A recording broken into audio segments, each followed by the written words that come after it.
All right, hey, we're doing section 1, 2, solving systems of linear equations using substitution. We have Marla and Nancy.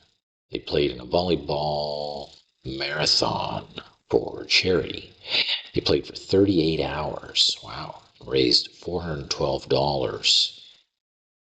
Marla was sponsored for $10 an hour, while Nancy was sponsored for $12. Okay, determine the length of time that each player played. Okay, so what we're going to be doing here is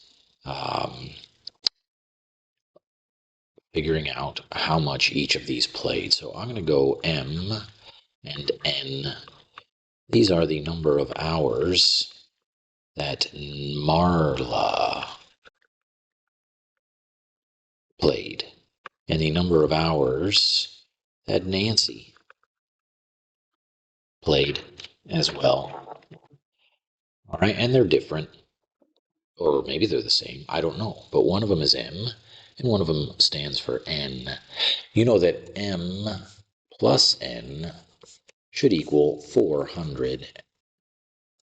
Sorry, no, it should equal 38, because together they played for a total of 38 hours.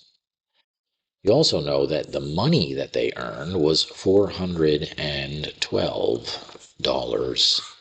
Okay? And you know that Marla, if you take the number of hours that Marla played, and then you multiply it by 10, then that's how much money Marla made. And then if you add it to the number of hours that Nancy played, then if you add it to the number of hours that Nancy played times Nancy's earnings per hour, you get the total dollars that they earned. Okay? So now if you look closely, we have a system of two equations with two unknowns.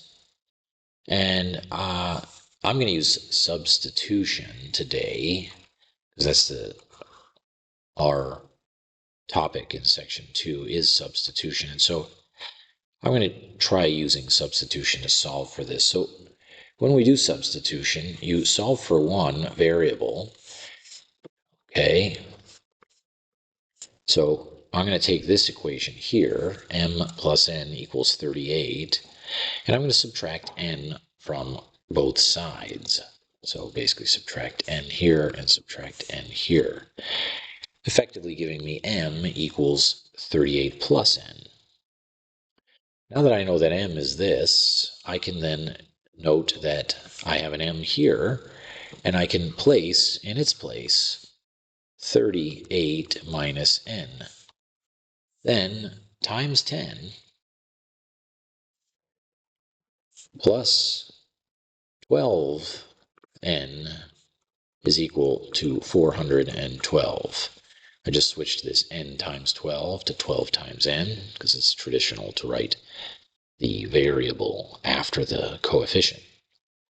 So now it looks like I've got an equation here with just N's in it alone, and I can distribute this 10,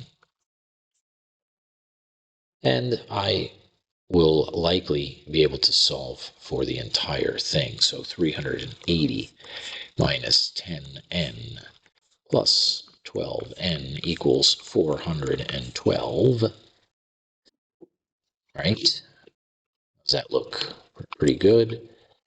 And let's see here. I've got a 12n and a 10n here, but the 10n is negative. So together they are like terms, and so that's going to be equal to a 2n, positive 2n, because the 12 is greater than the 10, and this is 380 still, is equal to 412. And if I subtract 380 from both sides, I'm going to get a 2n equals 412 minus 380 is 2032. Now if I divide both sides by 2, I'm going to get n is equal to 16. Now that I know that n is equal to 16, I can get rid of that n and replace it with a 16, and I now know that m is equal to 38 minus 16, or m is 22. And I know that the number of hours that Marla played is 22, and the number of hours that Nancy played is 16. All right, let's do another.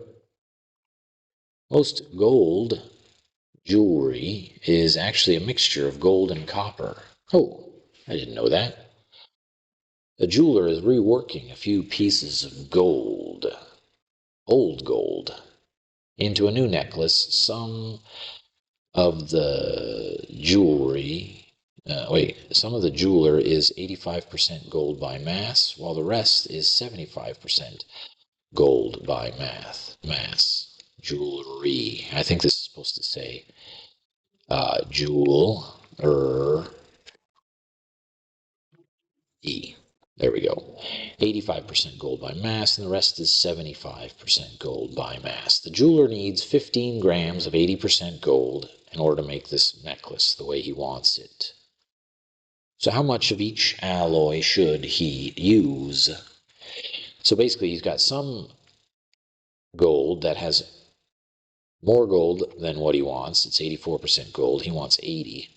He's got some gold that's 75% of what he wants, which is less. And so if he mixes them all together, he'll hit some middle ground at 80%. Okay, that's basically the the idea here. So what we want to do is we want to take, we'll say x and y.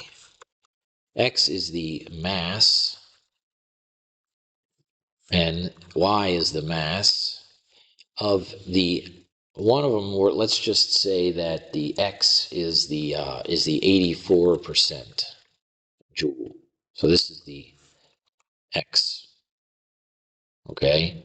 And then the other one is the 75%, okay? We know that he needs a total of 15 grams. So if I take some amount, x, of the x jewelry, and I add it to some amount of the y jewelry, I need a total of 15 grams in the end. All right? And I know that essentially, how much actual gold do I need? How much gold do I need? Well, I'm going to set up a different formula. My other formula is 0.84% of x plus 0.75% of y should equal a total of 80% of 15, 0.8% of 15. So let me explain this. We want x and y represent the entire, this represents the jewelry, all right? Whereas this represents the gold within the jewelry, right? So this is the actual gold and copper together. Whereas this equation over here talks about only the gold, right? So 84% of the gold of x, and 80, and you end up with it like this. So we notice again that we have a system of equations, an x and a y, another x and a y. And if I say that x is equal to 15 minus y, then I get 0.84 times 15 minus y,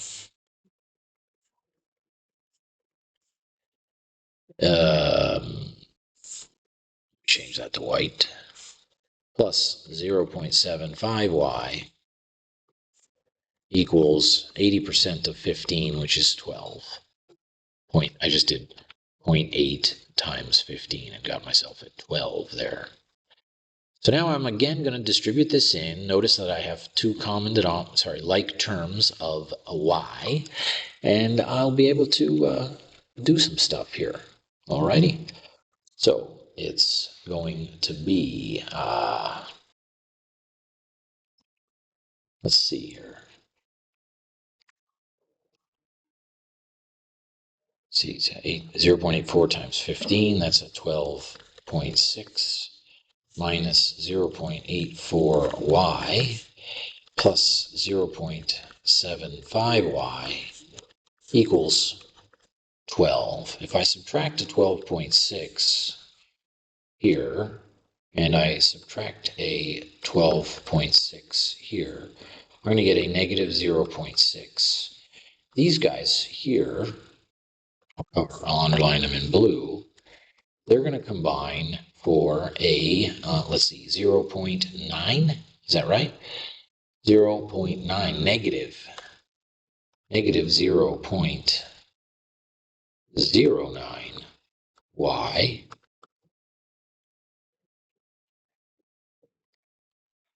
And it looks like if I now divide by it, negative 0.09 and a negative 0.09, I've got y is equal to a 6.6 repeating grams. Take that and plug it into here, and I get x is equal to 15 minus a 6.6. And I get 8.33.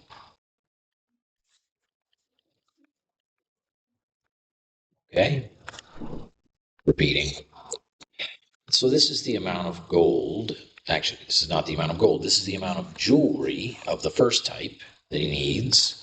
This is the amount of jewelry that of the second type that he needs. And if he mixes those together, he'll get a total of 15 grams. If you look closely, that's 15 grams. And it'll just so happen to be that it'll be 80% gold.